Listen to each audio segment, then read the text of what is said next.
Uh, Welcome to another Africa Talks business episode, podcast episode. I'm joined here today. Our host is going to be JD, and the topic of today is how to structure storytelling that engages with your audience, with your business, and this podcast is dedicated for business owners and content creators who want to make lots of money. Yes. Yeah. We, I've been teaching a framework called the Tri-Story, storytelling framework.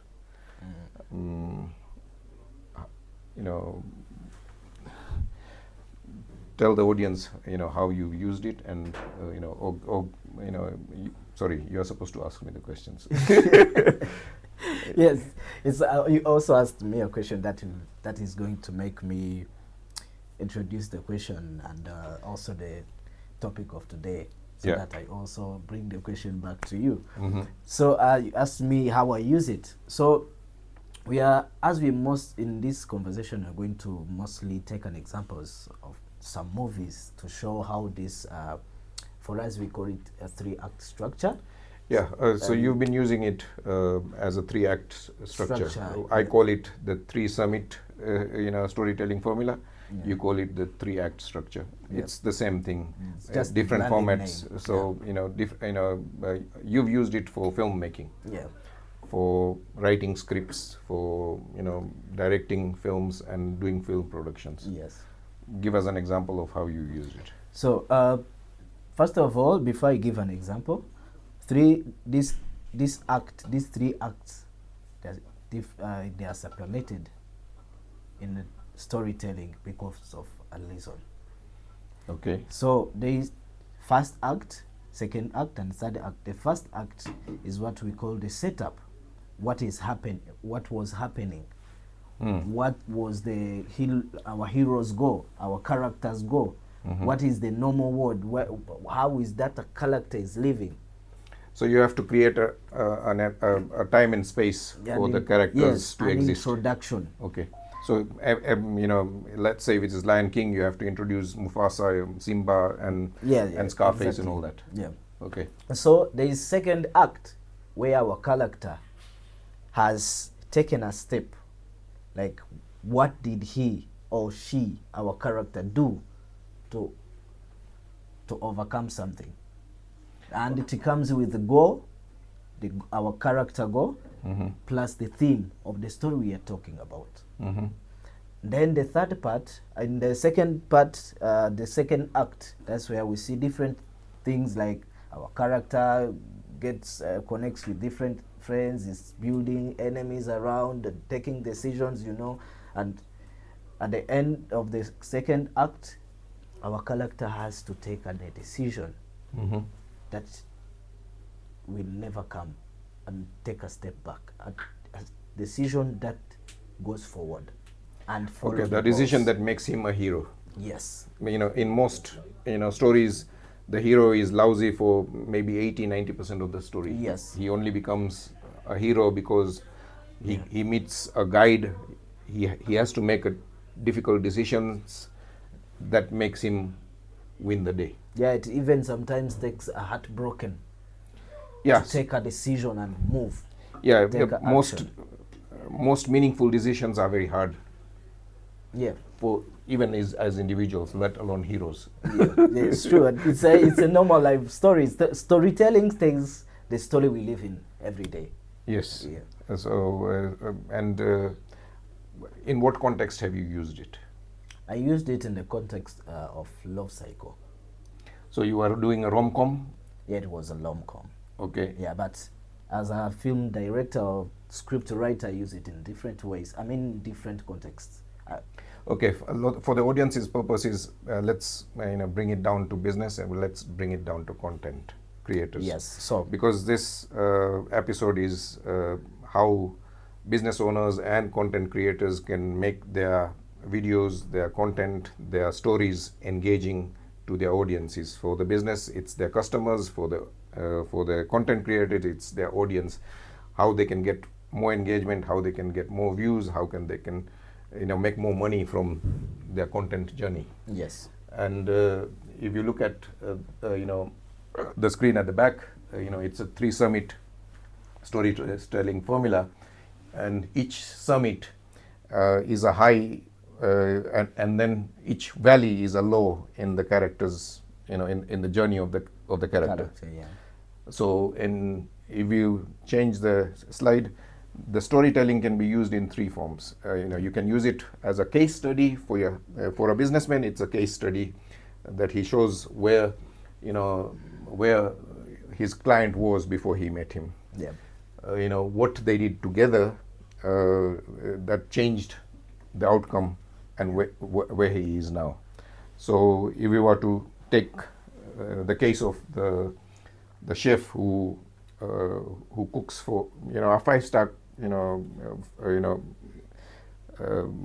a chef who has been working in 5-star hotels for many years, has now been fired from his job, and now he starts thinking, okay, I need to start making food for rich people. So he's come up with the concept, but he's not the only one doing this. There are many chefs who have worked in the 5-star. They can't take the heat, they can't take the pressure, and now think, okay, it's easier for us to just go in people's homes and cook for them. Private homes, occasions, ambassadors' homes, rich people's homes, and all that. Okay. So this this client comes to me and says, Harish, I've been doing this, but I'm not finding jobs.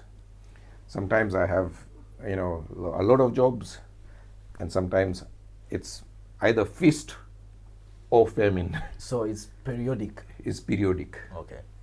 He's suffering from this feast and famine situation. He wants a constant pipeline. And again, there are a lot of chefs coming into this arena, and rich people don't really have a food issue. Their fridges are stocked. They have a chef at home. They can make orders. They can order anything from anywhere in the world. Yeah. So food is not an issue for rich people. The reason why they're calling this guy is that rich people have rich people's problems. And the rich people's problem is that every individual is glued to their phones. Eyes on the screen. And in their rooms. Nobody is living in the living room or the kitchen or the dining area. Wow.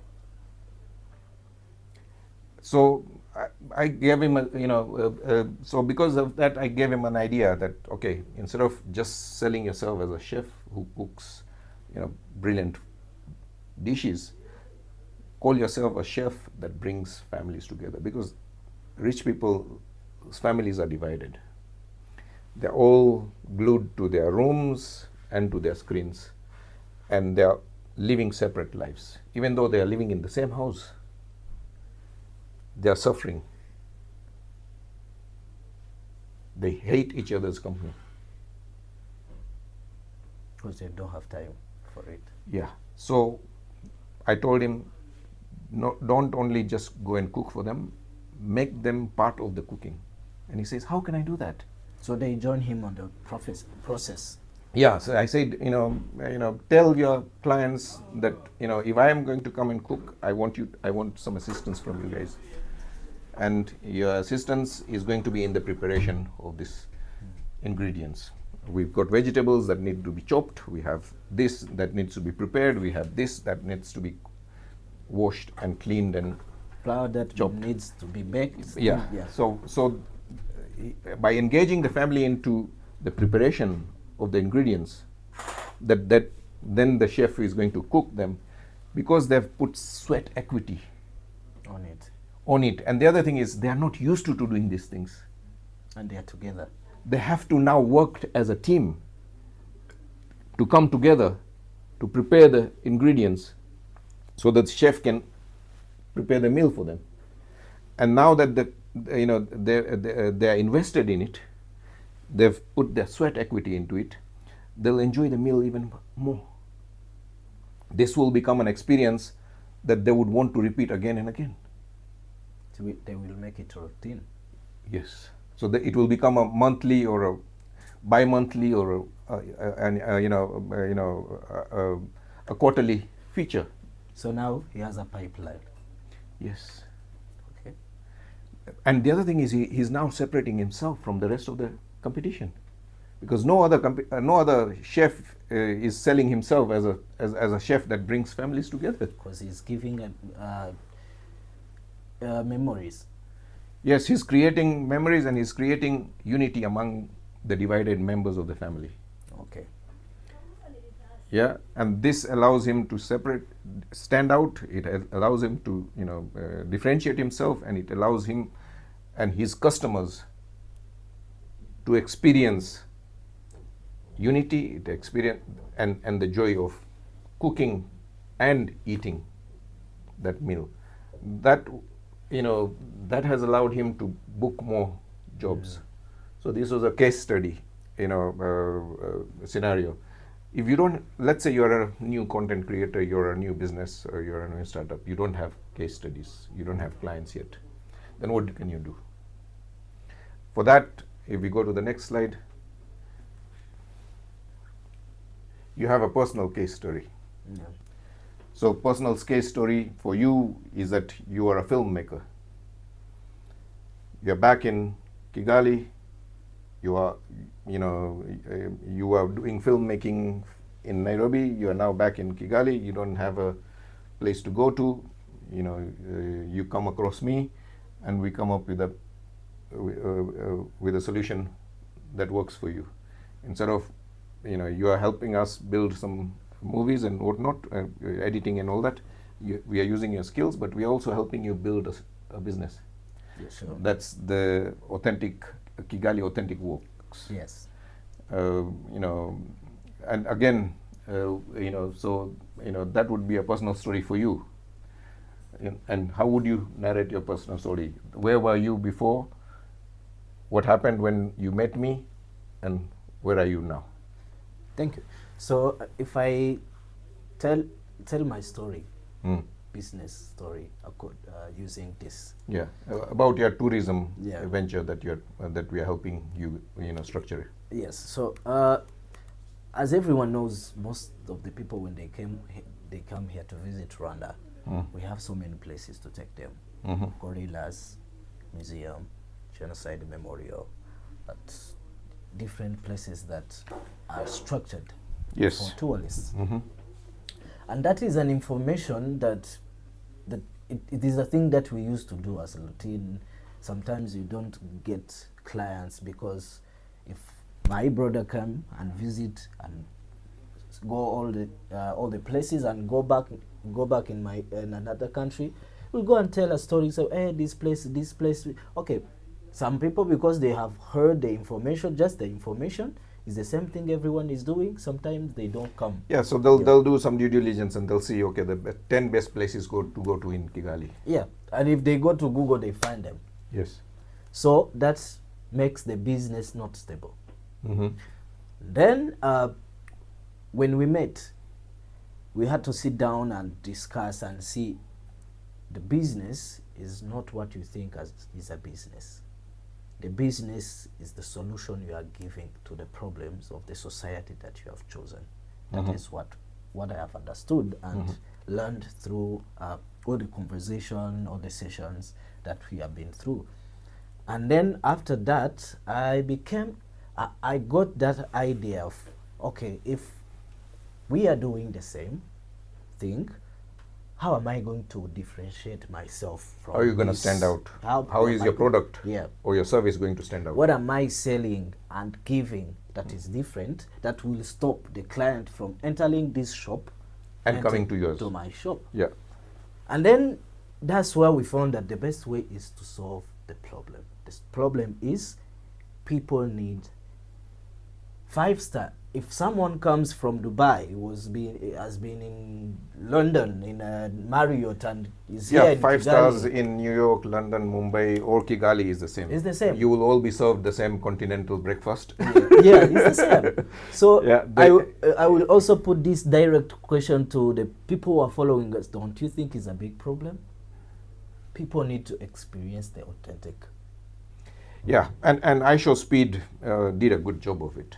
Yeah. You know, when he traveled Africa, he went to the tribes. He went to the, you know, the Bomas, the chiefs, to the, to the Maasais, Yeah. you know, to the hunter gatherers in Namibia and whatever. You know, he connected to the people. He connected to their traditions. He connected to their food. He connected to their music. He connected to their dance and their culture. That authenticity is missing or is not available It's not available. in the five-star experience. You can never find it. Do you think Aisho Speed is the most guy who has the biggest community when it comes to streaming? No, it's because he's different. The golden experience that if you have seen when he got in Kenya, his stream boomed up like it was Yeah, he got crazy. around, he got 500,000 subscribers just from one, country visit. Yeah. And Yeah. you see the fact, people who were commenting, taking selfies, say, crying, they have been telling us about Africa, it's because of what he has solved the problem. Yeah, he connected to the diaspora and to his audience in a way that no other influencer has done. He showed Africa in a better light. And there is no Africa has had a dark continent narrative imposed on it. Yes. You know, whenever a Westerner hears or American or European or a British person hears Africa, it's a dark continent, no electricity, no internet, muds and huts with built with mud and stick, bushes and wild animals. Yeah. Yeah, Indians think that the Africans are black because Africa is so hot. And I don't think Africa is the hottest country. No, Continent, in I fact, mean. India is much hotter than Kigali. Okay, so back to the topic.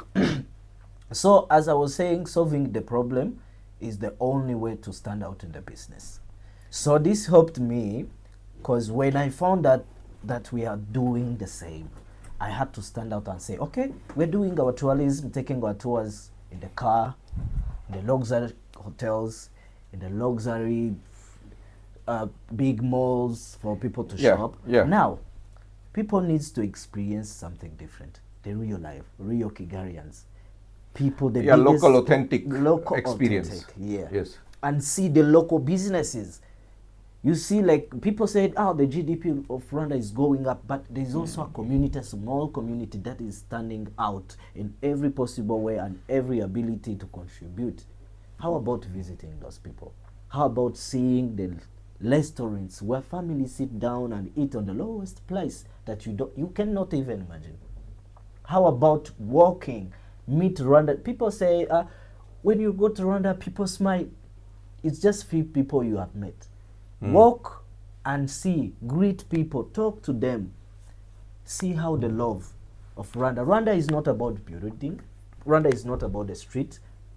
Every country and every economy is totally dependent on the population. Population, yeah. It's the people that make the country. It makes the experience worth it and valuable. Sure. It's connecting. If there is no human connection, you may have the best five-star hotels, you may have the best roads, you may have the best everything. But if the person serving, the tourist has no smile, Yeah. has no welcome, has no greetings, is stone-faced, Yeah. then all these brilliant services, all these facilities, the best mattresses, the best seats, the best, rooms, will equate to nothing. Sure.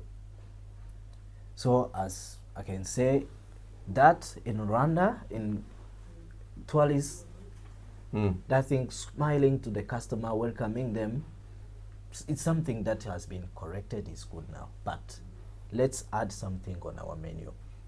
Let's not keep taking people To the same old, yeah. five-star experiences. Yeah, those who want five-star experiences and want to enjoy that, they are fine. They Yeah. can stay there. But those who want to understand and connect with the local people, with the local culture, with the local food, local traditions, then come to you. Yeah, so that brings me to where I am now. So after having those ideas and what, then I come up with another solution, which is Kigali Authentic Workers, where people visit Nyamirambo. This is also another story of transformation.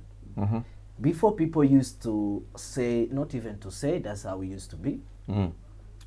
Thugs, thieves, all the criminal elements, all the hooligans, all the bad people of Kigali used to live in, or used to come from Nyamirambo. For example, if I give you an example, I was not born in Kigali. I was born in Southern Province, Sue district. But when I was in the high school, it was a boarding. When kid will come and say, I'm from Kigali, exactly where Nyamirambo, sometimes we used to say, watch out. Even if he's not. But the name, mentioning the name, we are talking about brand. The brand that was. Yeah, it had a bad connotation. It had a bad name, a bad reputation. But now if you visit this place, it's a place that has an incredible, unimaginable transformation. There was a lot of unwanted pregnancies for the teenagers. Yes. Now do you know what happens? They have places where youth, while they're in the vacation, while they're not busy, they can go do the sport, they can have an education on health, reproduction system. Things, so this is the Rafiki Club. Yes, You're Rafiki Club. Yeah, okay. And do you know what this solves? It solves the problem of finding youth, because if you see most of the most of the problems that the country can meet according to insecurity, it comes from the youth. So when you don't invest in the youth, you don't give them a purpose, you don't give them a place to go to, you don't give them an activity to do, then they are going to resort to crime. Yeah, better be ready for fight, because that's how it will be. So this now has become a solution. Let's not talk about youth only. Let's come back to their parents.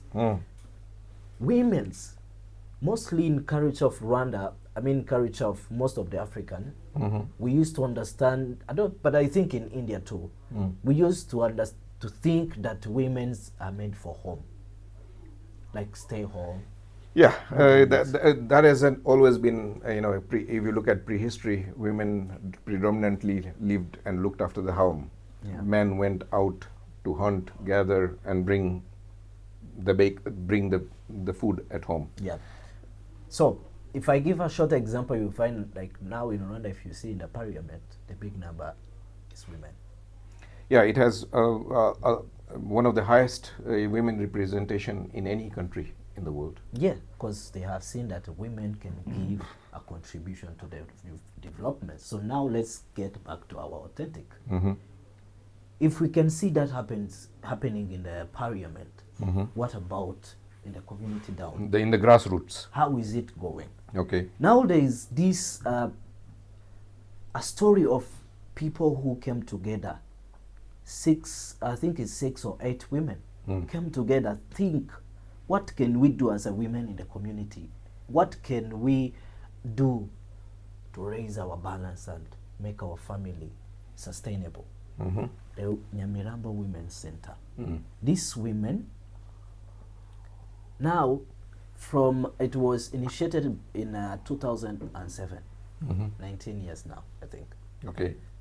200 direct and indirect businesses has come from that within 19 years. More than 6,000 women's. That's that's a big number. 6,000 women being helped, over 200 businesses, being generated or incubated from that women's center. Yeah. That's a huge contribution to that locality. So each woman is also responsible for multiple people. For 3 to 4 people that are dependent on her. You can imagine how many people are getting health insurance, education, clothing, feeding. So it's a huge impact to the community. One of the places that your guests will visit is the Women's Center? Yeah, the Women's Center. Okay. It's one of our stopover. Okay. And again, if you see this city, it's a city that has different activities. I will not talk about all the stopovers. Yeah. But give us the last piece, and then I go into how I come here. So my personal story. In Rwanda, we have we adopted this culture of car-free zone. Why? Okay, there is a car-free zone not far from where our office is over here. Yes, there's a car-free zone. Car-free zone over here where you can sip coffee. You can have your croissants, you can have your mandazis, you can have your food and drinks and whatnot. Yeah. And you can also take your photographs with the Kigali sign. Yeah. Yeah. And this what is it called? This car-free zone street? this is called town car-free zone. Downtown car-free zone. Not downtown. It's town Okay. car-free zone. Okay. So this one doesn't have a specific name like the Okay. other two. Okay. So the second one is the one in Remera called Kisimenti. It's known only most for the clubs, bars, Okay, because okay. it's an entertainment location. Okay. So now let's get back to ours. Nyamirambo car-free zone, which mostly known as Mumarangi Food Street, colorful food street. Mumarangi, Food. colorful food street. Yes. Okay. Okay. So this one, as we know, by the way, for the information to the viewers, Nyamirambo is mostly known for the Muslim community. Yeah, it is a it's an Islamic Muslim neighborhood of Kigali. Yes. Yeah. So there is this car-free zone that is having like restaurants. People sit down at the street, share food, and when you get there, when you enter in this car-free zone, there is that aroma, that smell, where you enter and you feel like you enter in the Rwandan dish. Like it's like you're already in the kitchen. The experience of food is that it starts with the nose. You smell the cuisines. Before you can taste it, you're smelling it, and the smell alone, if it is appetizing, you start salivating. Yeah, of course. Because actually, when you enter, even the eyes itself, the way you are seeing people outside eating, because it's not like inside you don't see what they are eating. No, inside. it's mostly on because it's a car-free zone. People can sit on the road itself. Yeah, when you just step in, you see the food here, the food here, the food. So you can say, here it's good. I like this one. Let me sit there. Okay. They have this dish. Also, there are lots of drinks: coffee, sugarcane juice, maybe pineapple or some other. By the way, in Rwanda we have that culture of tea and coffee.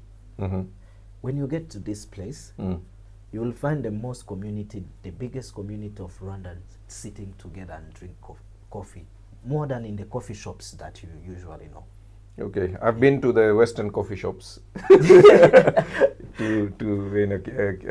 Kevenuiru and Robastica and all these things. But okay, and I have had coffee at the car-free zone. Yeah. Nyamirambo. I've been there several times, and I have had coffee there, and I enjoyed it. What do you think? Like two things that you can say, like this is the good thing I liked about this Nyamirambo tea coffee shops that I have not seen in those European or Yeah. coffee Okay. shops. The Western coffee shops.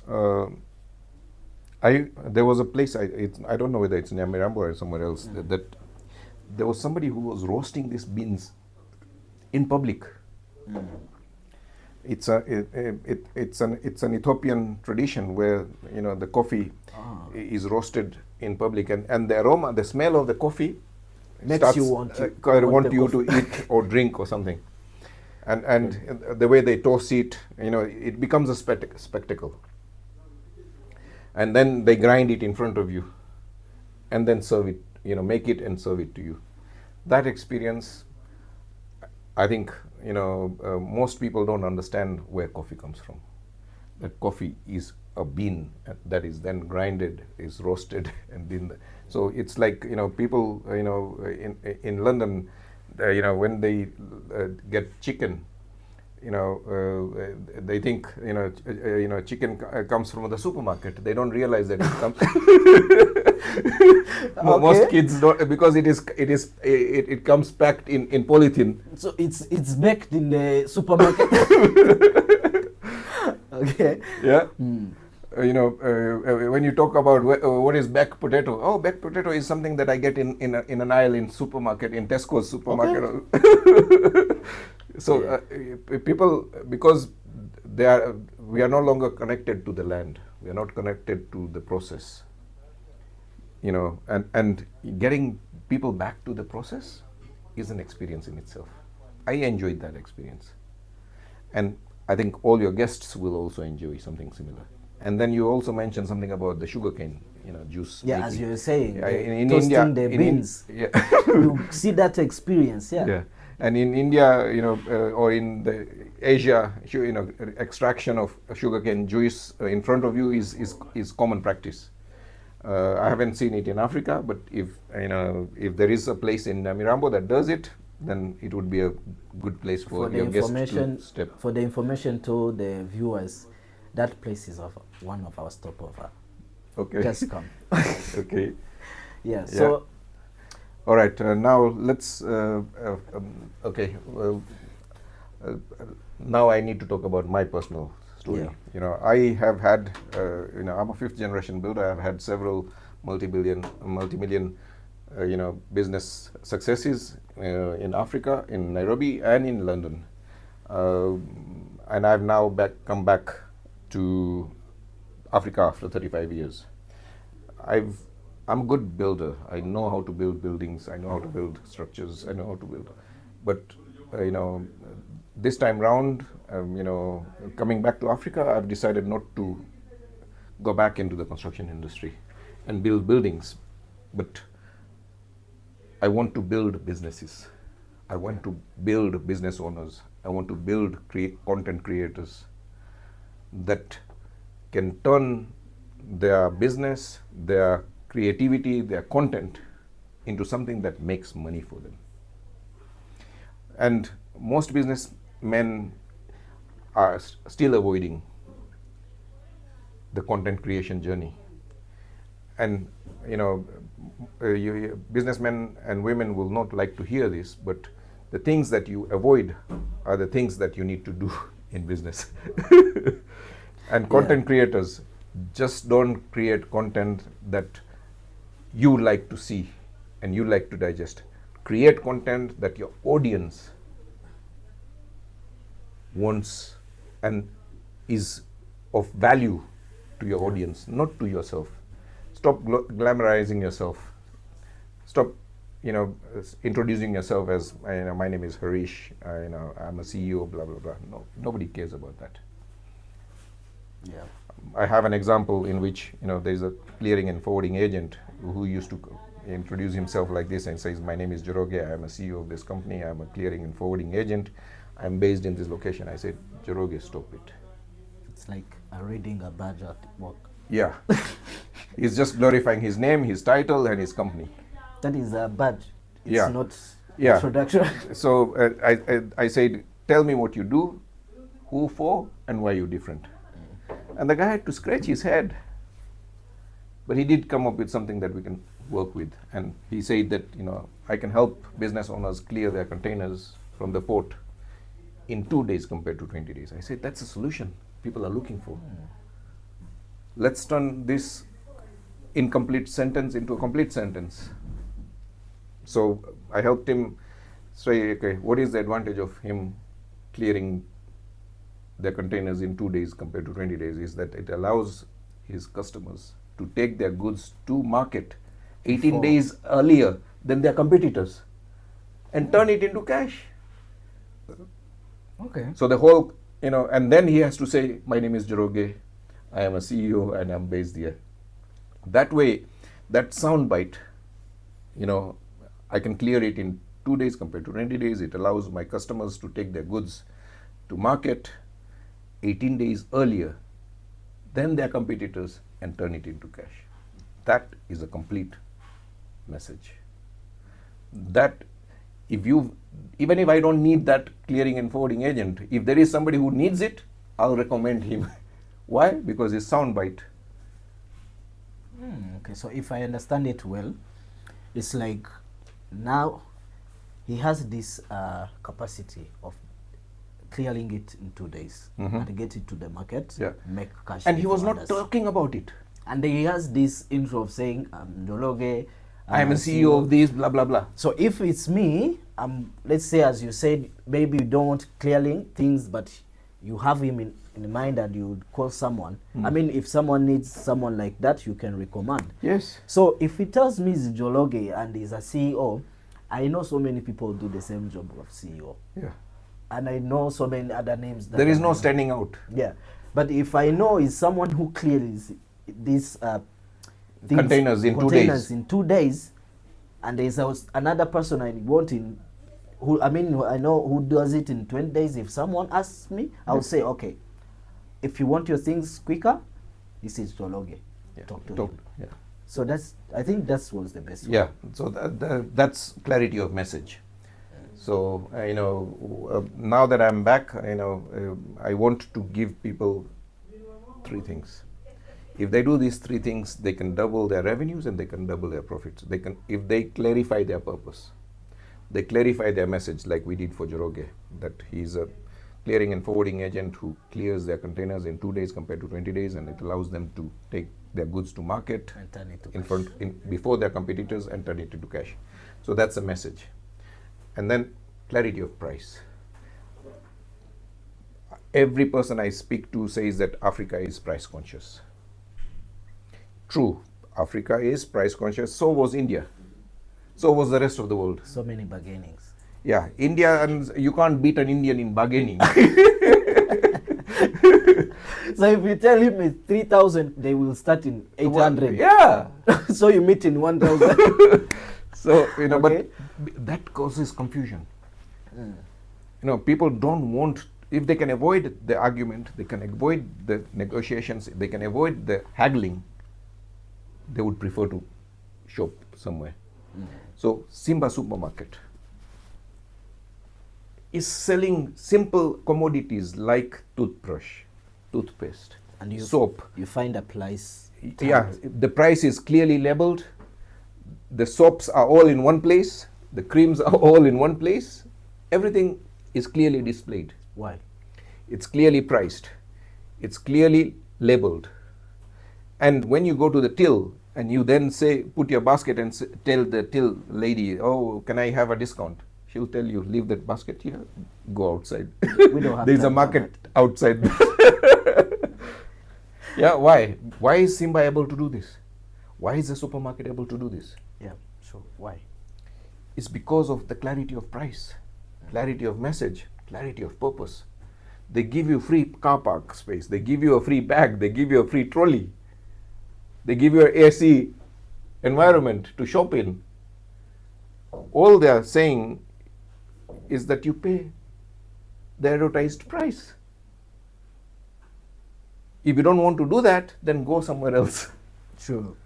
And Simba supermarkets are doing far better than any corner shop or any bargaining retailer out there, because people want clarity. So you mean like it's not about the buyer, it's about the seller. No, the seller is the same. It's the buyer who is making the choice. No. People are voting with their feet. They are voting not to go to a hustler and go to Simba supermarket because of the clarity of price, clarity of purpose, clarity of... Yeah, what I mean is like it's not about the buyer, it's about the seller who should make the clarity of price. Yes, it is the business owners who need to clarify their message, their price, and their purpose. Okay. If I give you a short example or an experience, if you look around different businesses, some people might go somewhere and say, okay, I'm seeing there's a luxury homes around here. If I make a business here, I might get a lot of clients or get a lot of money because they are rich people or what and what. And when these people start the business, they don't really know the price they are going to sell. Okay. For example, if you see like here in downtown, there's places where you go, they sell a second-hand phone that comes from Dubai. they're still good phones, even though they're second-hand phone. But when you get there and you say, for example, how much is this iPhone? Let's say 12. The guy will be like, this phone is good, you know, it still has a good battery. Starts telling me what is the phone is, and he'll be like, how much do you have, and see if we can buy. He's the one asking how much I have. I'm the client. I'm not supposed to be asked how much I have for your product. Yeah, so there is no clarity of price there. So this brings the room for bargaining. Yeah, the uncertainty, and the, you know, okay, you went there just for a phone. You don't want to bargain if you can avoid it. Time wasting. It is time wasting. It is energy consuming. If there was a shop next door that clearly displayed the features and benefits of the phone and the price to it, I would prefer to buy it from there. Yeah. And you know, he then gives me a guarantee, you know, you will not be able to find a phone cheaper than this. If you can return it, and I'll give you your money back. Yeah. Because there's clarity. There is clarity there.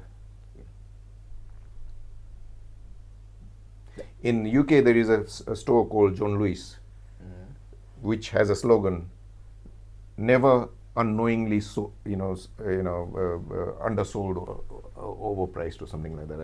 I don't remember the quotation exactly, but people go to John Lewis because of the service, because they know if they can get something cheaper than that, then John Lewis is going to give them the difference, or is going to accept the goods back. And if you look at the average price, John Lewis is not cheap.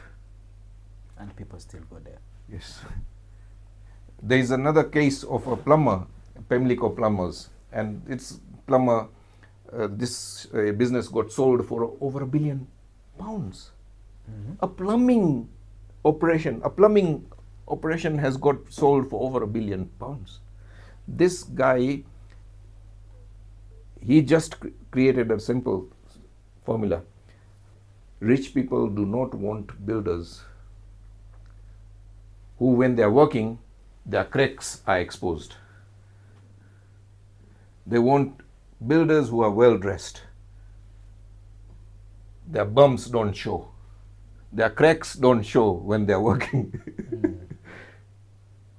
And when they go to a rich person's house, they make sure that the sheets are packed. You know, they don't leave any mess. They don't leave any dirt. And he is 2 or 3 times more expensive than the cheapest guy in town. But people prefer to hire him because they know the quality of workmanship and the quality of workers that they will come in their house, because these people are already living in this. There is the issue of privacy, there is the issue of cleanliness, there is the issue of, you know, getting the job done timely, and these guys will have a proper, you know, toolkit. They are not going to go in and out looking for a thing in their van and coming back and disturbing the occupants. Yeah.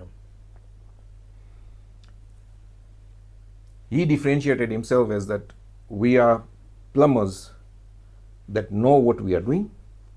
We will come, resolve the issue straight away. You do not have to worry about cleaning your house or your house being left open. Yeah. Okay. That's how he differentiated himself. So there is a class of customers that want that service. You need to cater for it. And you can become a millionaire, a billionaire in his case. Yeah. By doing this. You cannot. Yeah. So, okay, now let's look at the framework. The theme, okay, if you're looking, for the audience's purposes, because the audience is both, business owners and content creators. So as content creators, whatever content you create needs to have a theme. So if you're looking at the Lion King story, the Lion King had a theme of the circle of life. Then there needs to be an element of conflict. There Yeah. needs to be an element of loss and setback. So that would loss and setback would be the first peak. Yeah. In the Lion King, it is, the conflict is the scar face. The Scarface. You know, yeah. when Mufasa, Simba is born, Mufasa, and he's announced into the world. He's You introduced know, to the introduced world. to on the, they go on the high rock and introduce him to the world that the new, prince is born, who is going to be our future king. Scarface is the only one who's not happy about it. That's our conflict. That's our conflict. And Scarface has a scar on his face. Yeah, he's a Scarface. Yeah. Sure. Yeah. So all villains have to have deformities. Like if you look at all the James Bond, the villains are always crippled or something. They have Yeah, deformities. they all have. And then the loss is Mufasa tells Simba not to go to the elephant graveyard. And And our conflict comes in. The villain comes in and Scarface. says, oh Simba, I've been there, I live there, I'll take you there myself. Oh no, Dad told me not to. Oh, what does your dad know? I'm your uncle, huh? Aren't you safe with me? Come, let's go. And he And takes them there and Simba says, closed the line. yeah, and it is a trap. His hyena goons try to kill him. Mufasa comes to save, but in the process, The loss happens. he loses his life. Okay. And now Simba is blaming, this immature child is blaming himself for his father's death. And because he's guilty, he feels guilty, he can't show his face, there is shame involved, he leaves the pride, goes into the wilderness. Yeah, there is delay, denial, and distraction and doubt phase, Yeah. where he's happy with his Kasuku friend and He his has Pembe, made a new life. and he's enjoying life until he comes across a catalyst. Rala. Yeah, Yeah. the catalyst is his previous childhood girlfriend, who Nala. That they, now they're adults. They have a romantic interlude, Yeah. and after a few days of romance, she poses a question. She gives him an insight. Simba, do you know the pride and the kingdom is suffering? Scarface and his hyena goons are starving everybody. So there's a call to action. Yeah, this is just her telling, the catalyst telling, giving an insight. Now that insight, and she says that I am the breadwinner, you should come and take your rightful place as the king and restore the balance, the circle of life. And Simba is saying, no, I'm happy here.